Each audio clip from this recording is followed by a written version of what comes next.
When Michael Jordan walked into Prestige Motors, an exclusive car dealership, wearing a simple tracksuit and a baseball cap, the young salesman took one look at his casual attire and decided this customer couldn't afford anything on the showroom floor.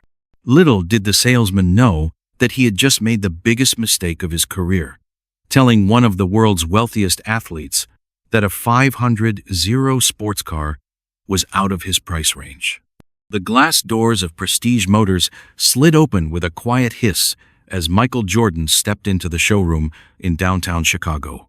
It was a crisp autumn day in October 2005, and the city's energy followed him inside. He pulled his Chicago Bulls cap down, a familiar gesture of seeking anonymity, and zipped up his plain black tracksuit. In a space filled with the gleaming chrome and polished paint of Ferraris, Lamborghinis, and Porsches, nobody seemed to notice that the most famous basketball player in the world had just walked in. Alex Rodriguez, a 26-year-old salesman, glanced up from his desk, where he was meticulously arranging client files. He saw what he perceived to be just another dreamer, someone who had wandered in off the street to gawk at cars they could never afford. Alex had been working at Prestige Motors for only 3 months, and he was still trying to master the art of distinguishing serious buyers from casual enthusiasts.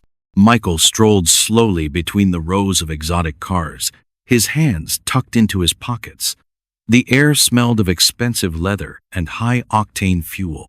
He paused at a particular vehicle, a stunning silver Porsche Carrera GT, its sleek lines and powerful stance setting it apart from the other supercars. He leaned in, studying the car with a focused intensity. Alex watched him for a moment before letting out a quiet sigh. Another looker, he thought to himself. Still, dealership policy required him to approach every potential customer. He smoothed down his tie, straightened his suit jacket, and walked over. "Can I help you?" Alex asked, his voice carrying a subtle note of condescension. Michael looked up from the car and smiled. "Yes, I'd like to take a closer look at this one." He gestured toward the Porsche Carrera GT. Alex hesitated. That particular car was a limited edition model with a price tag of $500. He scanned Michael's outfit again, the simple tracksuit, the worn sneakers. "Sir, that car is, well, it's one of our most exclusive vehicles. It's a serious collector's item." "I understand," Michael said calmly. "May I see the interior?" Alex shifted uncomfortably. "Perhaps I could show you something a bit more practical? We have some excellent sports sedans that are much more attainable." From across the showroom, Richard Peterson, the dealership manager, looked up from his paperwork. With 20 years in the luxury car business, he had developed an intuition for these kinds of situations. Something about the interaction between the young salesman and the man in the baseball cap caught his attention. Michael's smile never wavered. "I appreciate that, but I'm really interested in the Carrera GT." Alex glanced around, hoping for a distraction. "Sir, I don't think you understand. This is a $500,000 car. Maybe you should consider something more realistic." At that moment, the glass doors opened again, and a group of businessmen in expensive suits walked in, their laughter echoing through the showroom. Alex's eyes lit up. Now, these looked like real customers. He turned back to Michael. "Excuse me, I need to assist these gentlemen. Feel free to look at the brochures over there." He gestured toward a stand near the entrance and hurried away. Michael stood alone by the Porsche, looking at its reflection in the polished floor. His expression was calm, thoughtful. He was reminded of another time, years ago, when someone had told him what he couldn't do. Richard watched as Alex eagerly greeted the suited men. Then, he looked back at the man in the baseball cap. There was something about his posture, his quiet confidence, that seemed familiar. Richard started to walk over. "Is everything all right, sir?" Richard asked as he approached. Michael looked up. "Just admiring your collection. These are beautiful machines." "Yes, they are. Is there something specific you're interested in?" Before Michael could answer, Alex called out from across the showroom. "Richard, this gentleman was looking at the Carrera GT, but I explained that it might be a bit out of his price range. I suggested he look at some of our other models." Richard's eyes narrowed slightly. He looked at Michael more closely now. The man's face was partially obscured by the cap's brim, but there was something unmistakable about him. "I see," Richard said slowly. "And what makes you think it's out of his price range, Alex?" Alex laughed nervously. "Well, look at him. No offense, sir, but that's a $500,000 car." Michael finally looked up fully, pushing his cap back slightly. "None taken. I get it all the time." Richard's breath caught in his throat. He knew that face. Everyone in Chicago, everyone in the world, knew that face. But Alex was already turning back to his new customers, completely missing the look of dawning recognition on his manager's face. Michael caught Richard's eye and gave a small shake of his head, a silent request. "Not yet." "Would you like to take a closer look at the car, sir?" Richard asked carefully. Michael smiled that iconic smile, the one that had sold millions of products and graced the covers of countless magazines. "Yes, I would. Thank you." As Richard reached for the keys to unlock the Porsche, neither of them noticed Alex glancing back, a look of confusion and annoyance on his face. The businessmen were asking about a new Ferrari, but something about the scene with the Carrera GT was nagging at him. Michael Jordan stood quietly, waiting to see the car that had caught his eye. His expression remained calm, almost amused.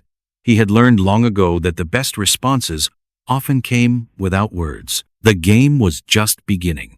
3 months earlier, Alex Rodriguez had walked into Prestige Motors for his first day of work, his shoes polished to a mirror shine, and his new suit still crisp. The commute from his small apartment had been long, but he'd left 2 hours early, too anxious to risk being late. "Welcome to the major leagues," his training manager had told him. "Here at Prestige Motors, we don't just sell cars. We sell lifestyles, dreams, status." Alex had nodded eagerly, absorbing every word. He had previously worked at a used car lot, making just enough to get by. This job was his ticket to a better life.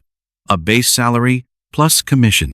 His girlfriend, Sarah, had been pushing him to find a job with real earning potential. "You need to learn to read people," the manager had continued. "Look at their shoes, their watch, the way they carry themselves. We don't waste time on tire kickers."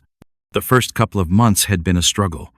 Alex watched the senior salesman close 6-figure deals while he struggled to sell even the entry-level models. He would call Sarah at night, promising that things would get better. "The rent is due next week," she would remind him.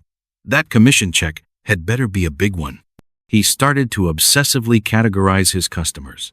The tech entrepreneurs in their trendy sneakers, the old money families in their understated luxury sedans, the athletes with their flashy entourages. He sorted people into boxes the moment they walked through the door.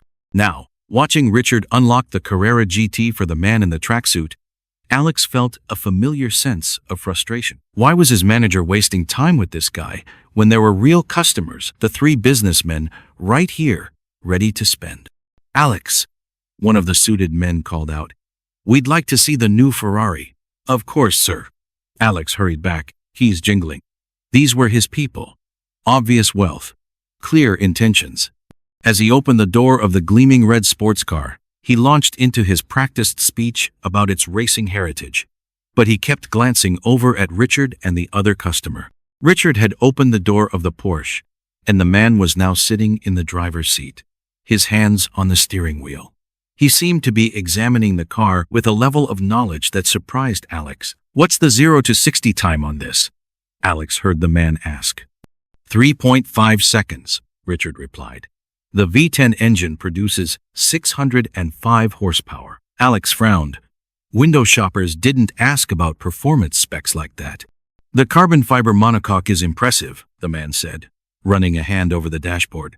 "It's what gives it such a rigid chassis." One of Alex's customers cleared his throat. "Hey, are you going to show us this car or what?" "Sorry. Yes," Alex said, forcing his attention back. "The Ferrari has a V8 engine, and it's one of the most powerful in its class." "Everyone knows that," the customer said dismissively. "What kind of deal can you give us?" Alex's stomach tightened. He hated the negotiation part. "Well, On a new model like this, there isn't much room for discounts. Come on, everything is negotiable. Meanwhile, Richard was telling the other customer about the history of the Carrera GT. It was originally designed for Le Mans, but the project was shelved. Porsche decided to produce a limited run for the road instead. I know, the man said quietly. I've been following its development for years. Alex almost dropped the keys to the Ferrari. Following its development? That was something only a serious car enthusiast would do. But this guy looked like he had just come from the gym. The businessmen were growing impatient. Look, are you going to work with us on the price or not? Let me speak with my manager, Alex said, seeing an opportunity. He walked over to Richard, interrupting him. Richard, these gentlemen are interested in the Ferrari, but they're asking about a discount. Richard barely looked up. You know our policy on new models, Alex.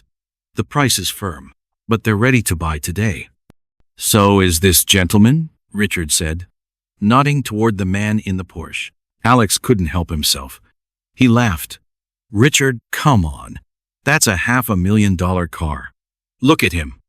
The man in the tracksuit slowly got out of the car and turned to face Alex fully. You're right. I probably should have dressed up a bit more. My apologies. Something in his voice made Alex pause. It wasn't angry or sarcastic. It was amused.